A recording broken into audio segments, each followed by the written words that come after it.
So again, my name is Scott Waring. I'm a recovering academic, and I was at the University of North Carolina, Carolina Center for Genome Sciences, doing a postdoctoral work on the Human Cancer Genome Atlas, which is a project that involved looking at the genomes of 20 different cancer types. It was funded by the National Institutes of Health.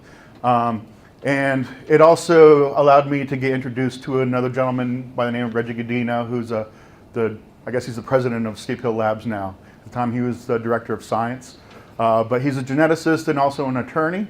So I befriended the geneticist half of him, and eventually went and opened the lab in New Mexico for Steep Hill.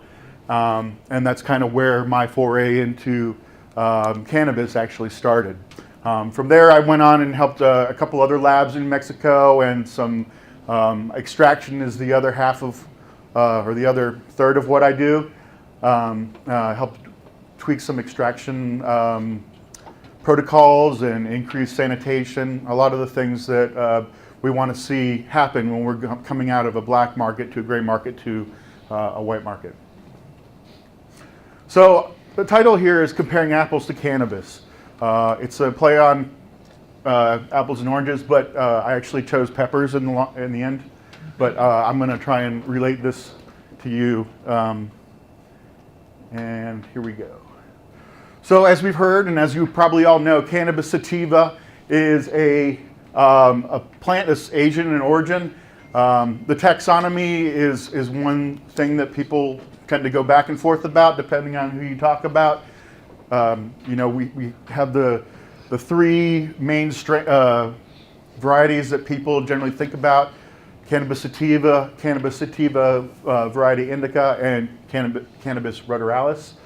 There are other taxonomists who are interested in changing this or combining them all into Cannabis sativa. All these strains can interbreed. So by the biological species concept, these are all Cannabis sativa. They're all the same plant.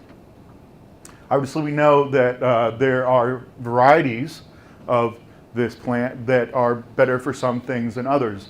We've used this plant for millennia for food. The seed that Vitaka was talking about, high protein, omega fatty acids. It's a high nutrient food. Fiber to make clothing or cordage. Obviously CBD and other terpenes and cannabinoids that are in hemp, and then of course fuel, so we could actually use the seed oil, I guess, if you'd like to do that, or turn the hemp into pellets, wood pellets or whatnot. So a lot of different things you can do with hemp. And as you've heard here, the definition of hemp is less than 0.3% THC, delta-9 THC by mass.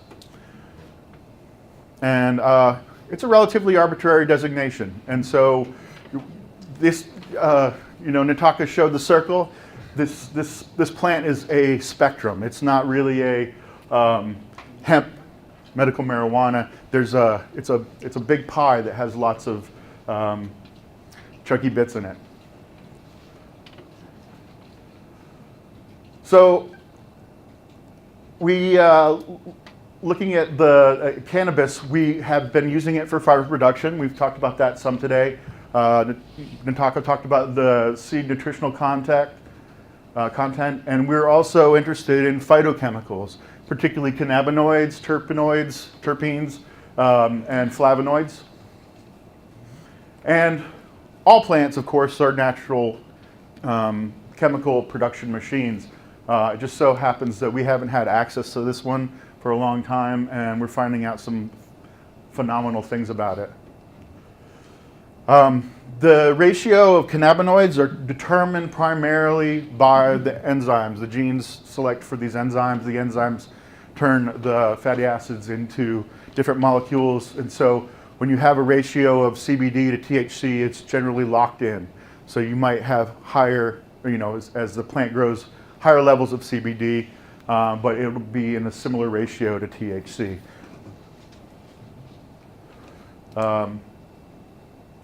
And so these enzymes basically take one molecule and turn it into something else, and you get the different chemotypes of hemp because of these different mutations. A lot of them artificial selection, some natural selection, but you have these different varieties depending on what it is you'd like. And so this is kind of where I'm going to show you a quick biochemical pathway. This is the area that we are interested in here in talking about cannabinoids. So if you see up here, we start with a fatty acid, and you can make a lot of different chemicals out of this in a plant. If you would, so we start with CBGA. That's the mother cannabinoid. So CBGA is broken down into cannabichromene, CBD, and THC, and those go on depending on in terms of. Sorry, this should be THCA and CBDA, but they once they're combusted, they turn into their neutral forms. Just briefly, I'm going to come on over here to this side, to the flavonoids, to kind of give a little bit of a comparison, comparing peppers and cannabis. Okay, so we're starting with this fatty acid here. And in creating this hemp economy and in generating hemp markets and supply chains, we need to obviously test this product. Testing is essential. And so we need to kind of figure out what this is going to be.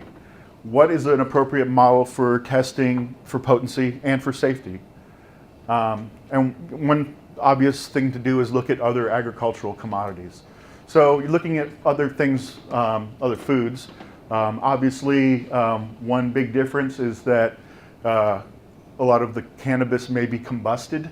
It does not happen with any other agricultural commodities that I'm aware of. Maybe corn silk, I guess, but it's fairly limited. So this combustion issue is a serious issue because there are pesticides that, while they might be somewhat not necessarily good for you to eat, but when you combust them, break them apart, they become even more toxic. So it's important to take this into consideration when we do testing, particularly for pesticides.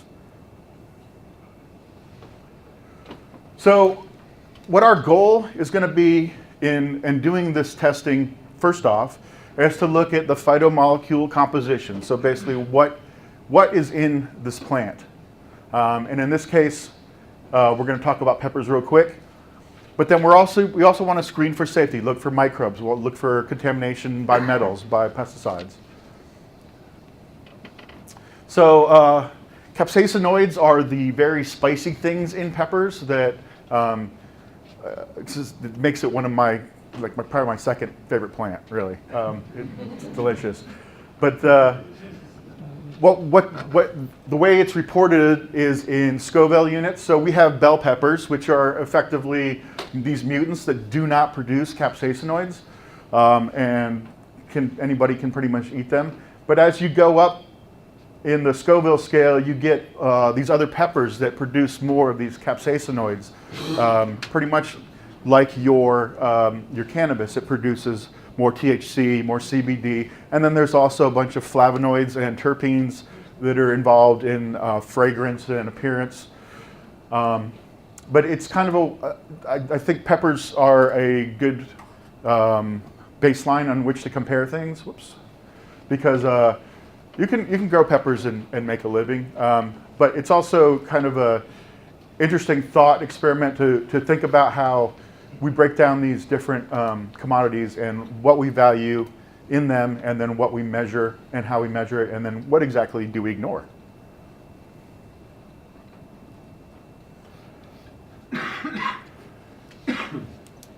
So laboratory testing has an ISO standard. It's 17025. ISO is the International Standardization Organization, and they basically will certified laboratories as well, ISO certified, but basically it means that you're documenting things very well. You You're taking down a lot of data. Your instruments are traceable. You have a solid record of all the notes that you've taken. All this data that we need to be collecting is important. And you know, people are going to make mistakes, and so ISO finds corrective actions very important. So if you screw up, if you put the incubator or a machine on the wrong temperature or the wrong power setting, that's part of your ISO accreditation. You have to document your corrective actions and where you went wrong. It's not a mark against you. If anything, it can be a good thing because they see that you're taking it seriously. In terms of cannabis testing, Emerald Sciences offers a certification called the Emerald Test. A lot of cannabis testing labs will actually take this test, and it basically involves getting a vial of an unknown constitution and running it on a HPLC or gas chromatograph, and basically if your results are what they anticipated to be, the Emerald Scientific actually gives you this seal and lists you among their certified labs. So these are these are two of the certifications that right now are, I think, important for labs in this particular industry, because you want to have a solid lab no matter what, but then you also want to make sure that you're actually running cannabis samples in an effective way. So what is analytical testing? And it's basically telling you what is it you want to know. So what we want to know is, what is this? Okay, it's obviously cannabis, but what is it? Is it hemp? Is it high potency medical marijuana? Is it ruderalis? We don't know. So that's why we test. And again, unfortunately, this is just a one-dimensional test. We're looking at delta 9 THC, and if it's less than 0.3% by mass, it's hemp. If it's more than that, it's not. And this is a federal guideline right now. You know, it might change at some point in time. Our state government in Vermont's talking about potentially raising the definition of hemp to 1 or 2% THC, depending. Obviously, this contravenes federal regulation, but it's not the first time, I guess. So, in determining potency and determining what different compounds are there, there's two different types of chromatography that are mainly used in this particular instance. There's liquid chromatography, HPLC, which uses mobile phases, water, and something non-polar like acetonitrile or ethanol. And then there's gas chromatography, which basically heats the sample up and everything that's in there in that solution volatilizes. Then you take a headspace sample of the gas in the vial, and basically that will tell you what the compounds are. And there's an important distinction between these two different testing types. So this is a potency testing result on an HPLC, a high performance liquid chromatograph. This peak right here is CBDA, and this little peak is THCA.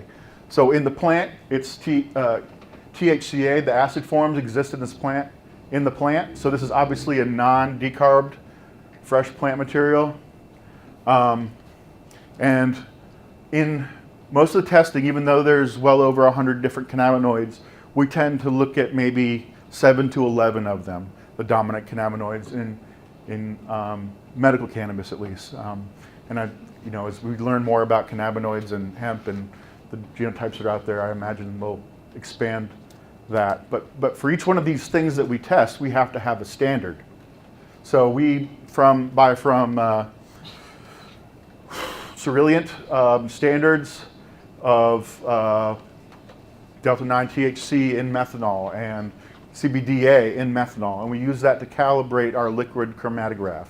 So we can compare these peaks with a standard that we know what it is and we know how much there is, with the unknown. And so to read a chromatogram, basically, this is a time axis. And basically what you're doing is you're forcing a fluid through a column that's packed with sand. It's magic sand, but it's sand. And each of those molecules has a different affinity for the sand particles under different conditions. So as we go along, we may have just water flowing through there, but as time passes, we add more of the nonpolar solvent, acetonitrile or ethanol. And as you do that, these molecules will start letting go of the sand. And depending on your calibration standard, where it is on this line, you can identify which peaks come off and what they are. And then based on the amount of the standard, you can determine how much. So you know what you have and how much you have. So both delta-9 and CBD are low in plant material. They're not the precursor. What you do have in plant material is THCA and CBDA. This has to be decarboxylated or converted to the neutral form with heat or time or oxygen, I guess. And I guess the quickest is heat. So that's actually how you get the delta-9 THC in your body, is you have the THCA and you light it on fire. So, this animations aren't going as I expected, but so if you look here, the delta-9 is effectively absent. The tetrahydrocannabidiol, the THCA is it's well below 0.3%, and the CBD to THCA ratio is 16 to 1. So you have a lot more, 16 molecules of CBD, or 16 parts of CBD to 1 part THC. This is clearly hemp. And I want to direct you on a lot of HPLC reports. You have this little equation down the bottom that you probably can't read, but it basically describes how you get this total THC number. And it's basically by adding the delta-9 with the THCA, but you have to account for decarboxylation. So it's times 0.877, whatever this number is. And that's how you get this number. Does that make sense to everybody? Okay. That ratio is static. It's always static. It's, yeah, pretty much. I mean, yeah, for all practical purposes. So on this is another HPLC chromatogram. And you can see here, this is a little different. I mean, if you look at the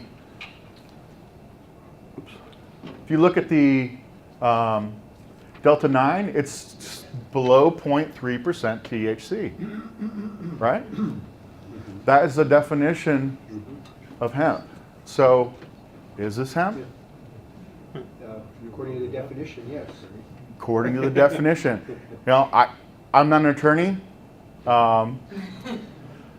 You still have all this THCA here, but it is below 0.3%. Unless you're delta-9. Yes. Unless you waited a month. So if you did the total THC, basically where you decarboxylated the THCA, and then added this delta-9 that's already existing, you would end up with 5.73% delta-9. So in a liquid chromatogram, you can distinguish between the two. In a gas chromatograph, it's all delta-9 because you have to heat the sample. Okay, so. I'm sorry to interrupt, but I just want to be sure what you said is what you meant to say. Because you said when you add those together, you get 5.72, you said percent delta-9. Mm-hmm. But that's correct? It's all So, considered delta-9 at that point? Well, this is the, I mean, it's in gray because this is the gray area.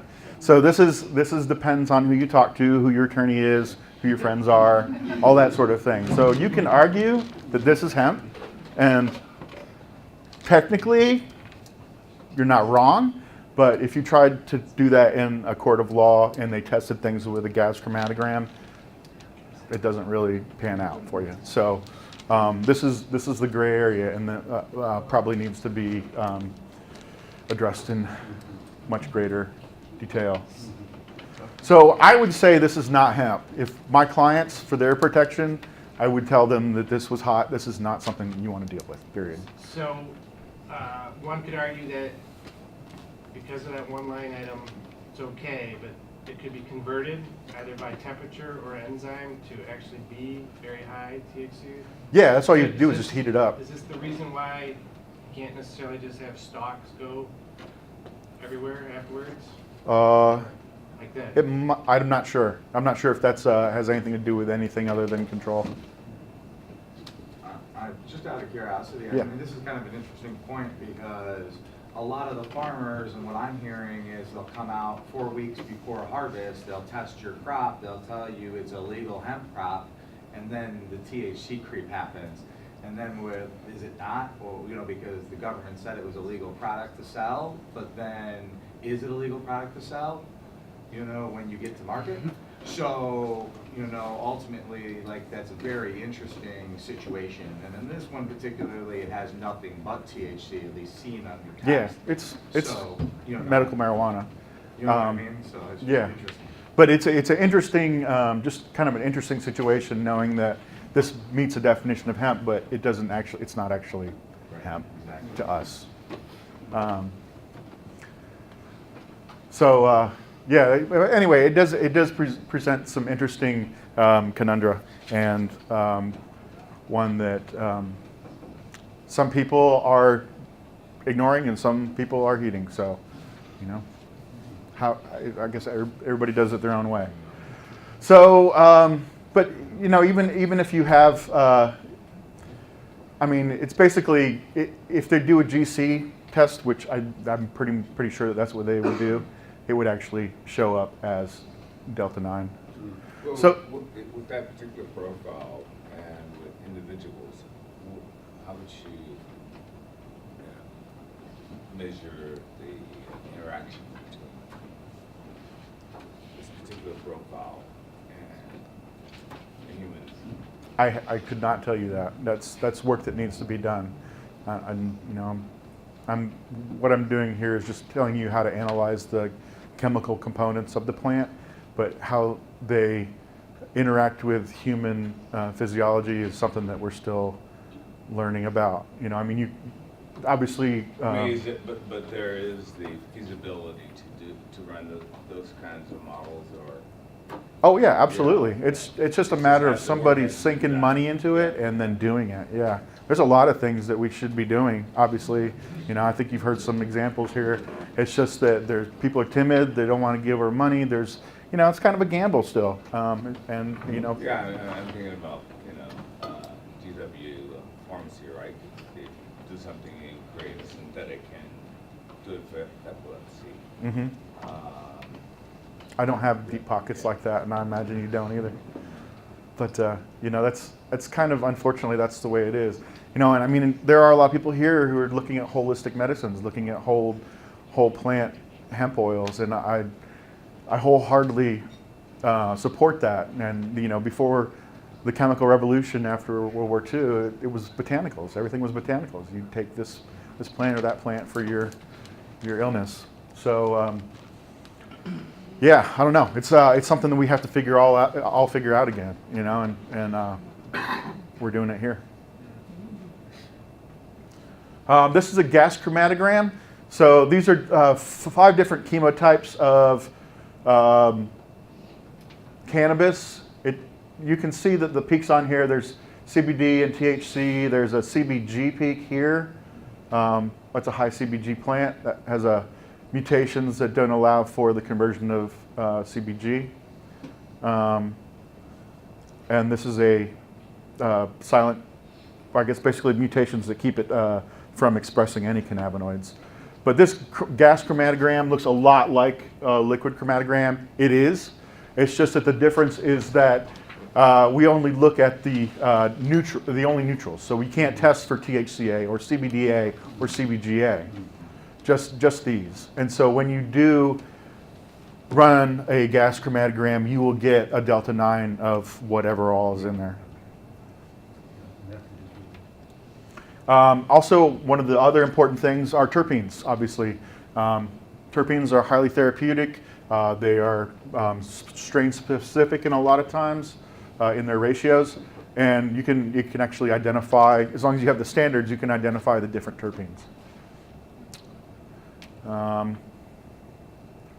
So we have figured it out. We determined that we have some hemp, just theoretically. And we also know the cannabinoids in the hemp, and we also know the terpenes. So where do we go from here? Where do we go from here? What do you want to know next? Is it clean? Is it safe? Is it safe to consume? Well, I don't know. Let's test it. So there are certain things that you want to know. Are there pesticides on it? Mycobutanil is the bad boy right now. It's the one that a lot of people have been hurt by because it combusts into toxic compounds. Is that in the Avid? Yeah. But you don't want to smoke these, or you don't want to eat these either. But definitely don't want to smoke them. So what do you do for that? Well, GC mass spec. Basically, you use fire to explode molecules, and then you use magnets to find out which molecules are which. And this allows you to look at a number of different things, like pesticides, terpenes, cannabinoids. We also want to look at heavy metals. Hemp is an enormous bioremediator. It sucks up stuff out of the soil. It's great for cleaning up fields where there's been pesticides grown for years. Of course, you don't want to do anything, ingest that hemp or anything like that.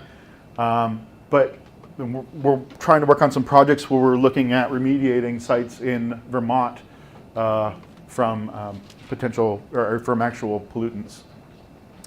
So for this, you would use it's called an inductively coupled plasma mass spec. And this is like a GC except it uses plasma. So it's just obliterates these molecules. And then it uses magnets to determine which molecules are which based on their size and charge. So this is another important part of the piece, especially in industrial areas where there may have been industry and pollution and even precipitation of heavy metals from rain. You don't want to be selling hemp that has heavy metals in it. And if you turn that hemp into a concentrate, you're concentrating those things. So, your hemp might go from 8% to 70%, but those metals, the pesticides, they're all going to get concentrated into much higher potencies as well. Okay, so it's a serious issue that needs to be addressed yesterday. And of course, one of the other problems are microbes. Obviously, growers, you're familiar with powdery mildew and botrytis, but the only known death by somebody from using cannabis was actually they contracted aspergillosis. So this fungus aspergillus basically set up house in their lungs and they died from it. They were immunocompromised, which is one reason why I dissuade patients from smoking. Usually do a tincture or something edible or even a suppository, but you just don't want to smoke when you're immunocompromised. But you don't want aspergillus, you don't want poop bacteria in there. And the best thing to do, traditionally we've been plating these things out on agar, which is a seaweed that's infused with broth. But the best way to do this is with a quantitative PCR. It's quantitative polymerase chain reaction. It is basically how this works real quick, is you have DNA, everybody's familiar with a double helix DNA. This is what it looks like. You have the backbone on one side, backbone on the other, and the nucleotides in the middle. That's a zipper. And so what happens is you put it in what's called a thermocycler, and it goes through these different temperature treatments. First one unzips the DNA. So now you have two single-stranded DNAs. Next thing, you have a primer in here, and the primer actually affixes to the DNA in a very specific site. So if you're looking for a specific strain of fungus or a specific bacterium, it's actually going to catch onto that DNA, and this polymerase will then actually fill in the gaps and create a complementary strand to this DNA. And so basically you've doubled the amount of DNA that you have in the solution. And so you do this over and over again, and you build up these numbers of copies of DNA. And at some point, it will tell you how much, based on the number of copies and the fluorescence, how much DNA of different microbes are actually in the sample. And there's some benefits to this, which I'll go through real quick. Oh yeah, this is what I just told you. So traditionally, these agar plates are used, but this here is a qPCR thermocycler. And basically, there's big differences are that on plates, microbes are cultured broadly. You don't really know what you're going to grow. A lot of times there's competition that takes place, so one colony might overpower another. Some microbes don't even grow on the agar. A lot of the important things like aspergillus will not grow on the agar. While the qPCR actually just targets those microbes of interest, so you have a hit list. The plates take 48 to 72 hours. The qPCR is 2 hours. That's important for people who are trying to sell their wares. Not all pathogenic microbes culture on agar, whereas qPCR, you set a hit list of the things that are most likely to cause illness. This is very similar to the food industry. Plates don't indicate the presence of mycotoxic fungi, whereas you can see the DNA of the mycotoxic fungi if you use a probe that collects it. Compositional microbes ballparked in the plates, where in the quantification the qPCR is quite precise. And CFUs are colony forming units. That's what you count, these little spots on the plate. And this actually you can use to culture multiple pathogens in 2 hours. And then again, I have had some false positives on here. I was working in a lab, and there was a scare that there was salmonella on one of the plates, or on one of the flowers, and it was crazy. It wasn't salmonella, but it was a false positive, and everybody went nuts. But anyway, that's kind of it in a nutshell. I appreciate it.